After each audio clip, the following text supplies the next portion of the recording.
compressor checking, all the filter changing and everything, it's a good $600 or $700 that he takes away from me that day. And I don't mind it. I think it's worth it. I got somebody outside from myself checking my compressor. If I ever have any trouble, I'm going to see him, and he knows it's a good compressor.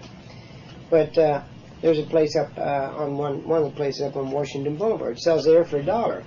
And I really blame the public if they go in there and buy that air, because it's just a slock outfit. It's just a trap, you know. It looks like a junkyard.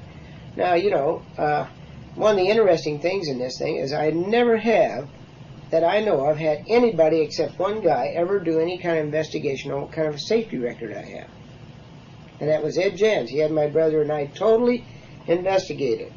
And he says, I found out you had a fantastic safety record. I found out you were totally honest.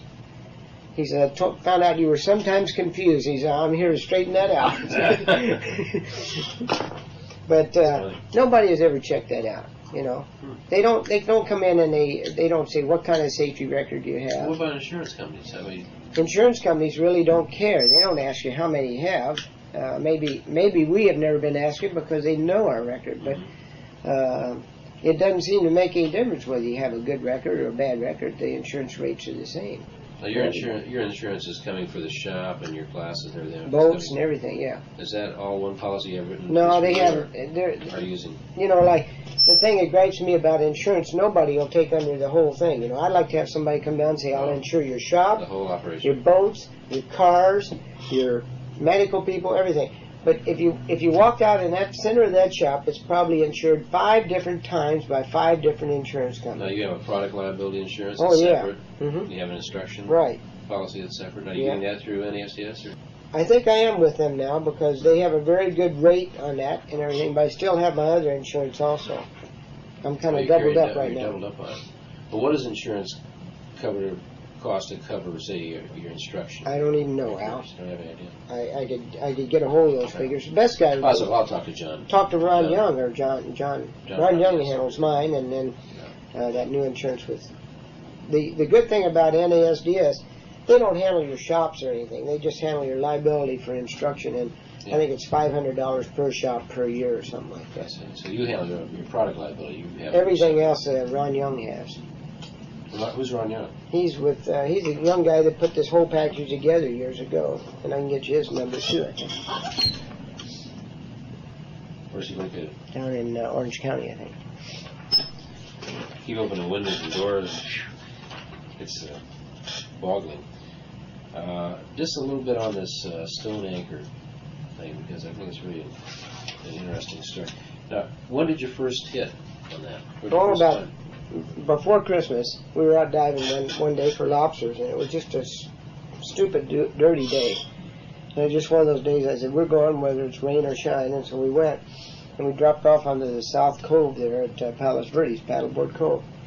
And Richard Lester and I were diving together, and we were moving along. We ran into a couple other guys that were off my boat, and you could see about 3 or 4 feet. And I came across a rock that had a depression in it, and I started pushing the sand, and the depression got deeper, and all at once I could stick my hand down it.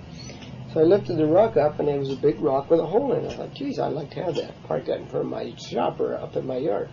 Did you think it was something well, I got to thinking, that I can ever remember, I'd never heard of stone anchors.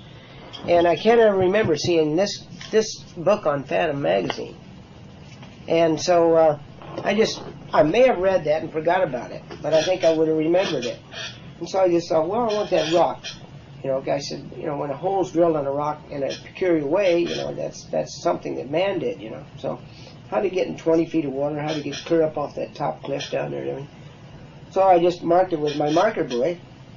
And when we got ready to go home, we even started home, I thought, I want to go back there and get that. My marker buoy's there. So I had Harvey jump off, and he just run down through a loop through it. And we pulled it up on the winch and put a couple of bumpers up. How deep were you diving? 20 feet.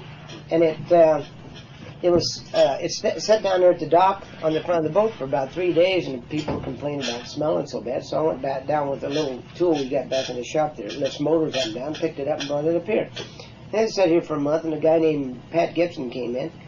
He's the guy that's doing the salvage diving up there off San Miguel. he says, what do you think it is? And I said, well, it might be an Indian rock anchor. You know, they may have parked receivers or large canoes offshore there, and they may have drilled that hole, parked that thing out there, and put a line on it, you know, and that may have been a buoy for them to park their boats on when they couldn't get through the surf or something. You know, I didn't know. Don't know what I'm talking about. So everybody laughed about it and everything else. So then we went to San Nicolas Island, and I found some round stones. I got one big one at home, and there's 3 of them in the showcase. And I said, those got to be ballast stones. So I brought them home. There must be 100 of them laying on the bottom there. So I started really getting, and I've always found a bunch of Indian bowls. Found one in 100 feet of water on this side of Bird Rock last year, my son and I. So Pat says, let me take some pictures of that and take some dimensions. I'd like to send it down to Dr. Moriarty. So then he called me back. He says, Meistrell, you really hit it. He says he's almost positive that thing's a stone anchor, and that it's between 15 and 2,500 years BC. So when I first started saying it, I told him it was 200 and 500, and he says, you're wrong there. He says, they were more sophisticated in what type of rock they used. He says, as the years went by, they chose better rocks and drilled the holes in different places. So he says, we're almost positive that's what it is. So they took it down there, and he couldn't get out of bed to see it, so we got to take it down again. And He's so, still sick? Huh? Is he still sick? No, I don't think he is. This was a month ago. So then Wayne Baldwin came in. He says, Meistrell, now that I know what kind of anchor you got there, he says, I found one.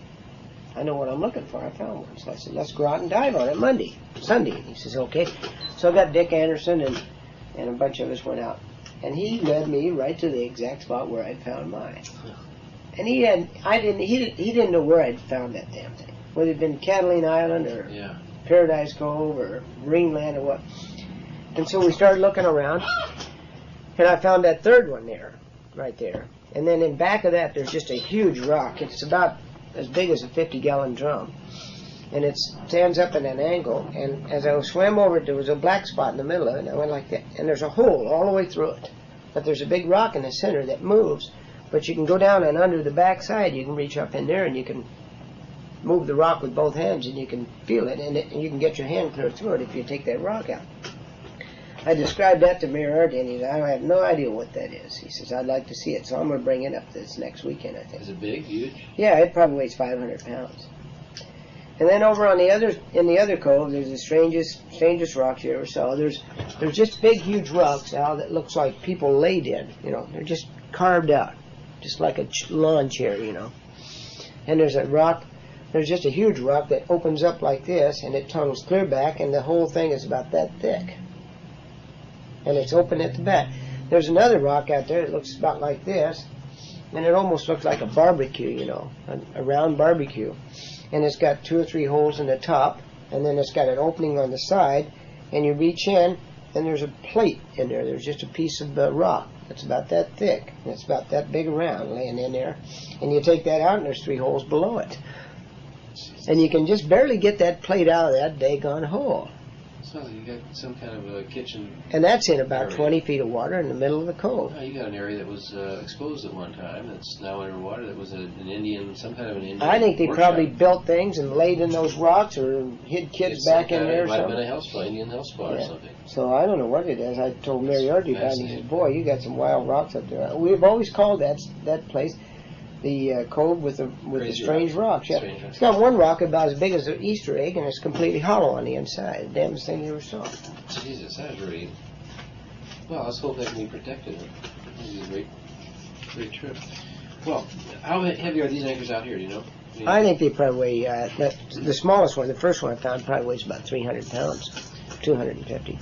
Could you possibly get a photocopy of that article that's in that one? Yeah, I'll have to send you one. I don't have a good photocopy here. And then... Well, here, you want to take this one? I'll photocopy and package all the stuff and get it right back to you. Okay. Then I'm going to ask you about on photographs. When you get a chance, you Okay. check through your files. Wayne Baldwin's taken 1,300 Well, feet of... this too, but I mean on the original dive and surf shop and any pictures that would be especially descriptive of you and Bill and well, any of the exciting, the artificial reef. Mhm. And also, I think the outfall thing is, we didn't really talk about the outfall.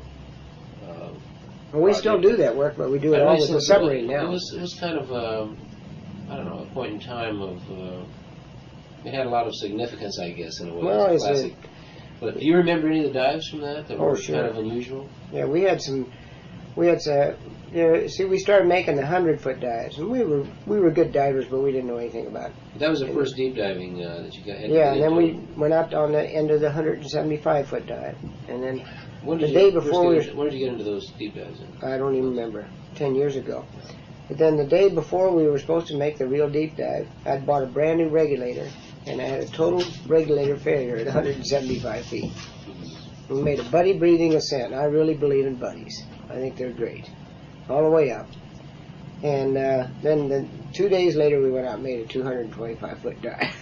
This guy's scary. But thinking about that. Well, you went back in, if I remember, back in. We didn't. I went back in to the end of the pipe. We jacked up the 1,700-pound door, and I swam back in about 100 feet.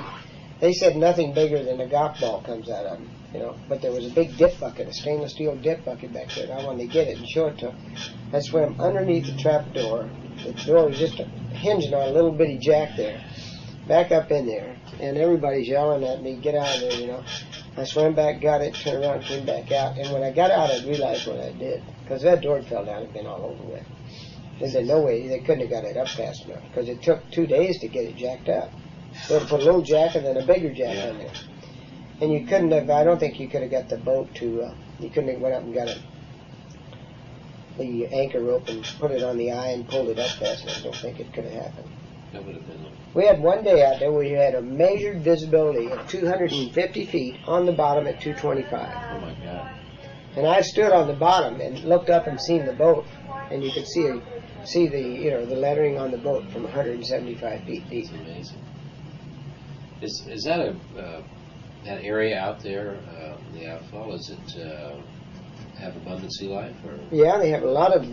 We got films of it, but there's a lot of fish. You know. It's barren where it's barren, and where you have any kind of an outcropping or a rock or somebody's dropped an anchor or an outboard motor, there'll always be fish around that part. The water's extremely clear when the flow is shut off, and there's always a stiff current there. Very seldom there when we worked out there wasn't some sort of a current. How far out is it? It's off White's Point, 2 miles, and the water temperature is usually around 42 degrees. 68 on the surface and 42 on the bottom. And these are 5 miles out. These are 5 out here. Yeah.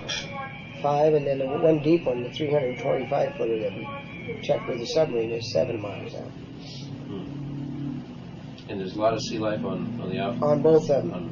Just extreme sea life. Any unusual sea life? No, just big, huge fish. Are big, and they sure didn't look sick to me.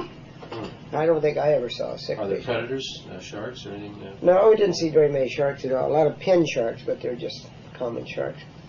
But, in 1976, we're not supposed to be able to throw anything but pure water out there. At the end of 1976. Oh, is that right? That's what my little nephew told me. He's a biologist for the city sanitation. I figured the taxes are going to go sky high because to polish all that water one more time is going to cost a fortune. But I think that's the way to go. God, it's just this dumping this damn acids and pollutants and atomic waste in the sea. I read Cousteau. Have you ever read his thing he puts out for the foundation? And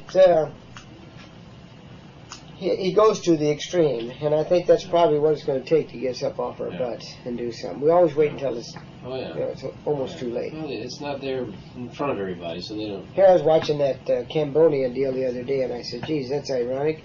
Here this guy that's leaving Cambodia today or yesterday, he steps out of his brand new Rolls Royce. It showed him stepping out of his brand new Rolls Royce, and I seem to think, if he's going to receive graft and corruption and everything, at least he can buy American cars. That's very good. I think we got a bad policy if we let him buy British cars. Let me finish off with you. Just where do you think? Why 2 things? One big one and one quickie, and that is. And we've gone over a lot of very interesting stories and people and so people, any other rather interesting, significant people that are kind of part of diving's history that you've been out diving with that you can recall. I know I have stories on Gary Cooper, I got stories on Jim Stewart and so on. But anybody else that diving with Dick Anderson, what's it like? I've only dove with Dick once. It was a lot of fun. We put our. He went out with you on this. Well, he went out on another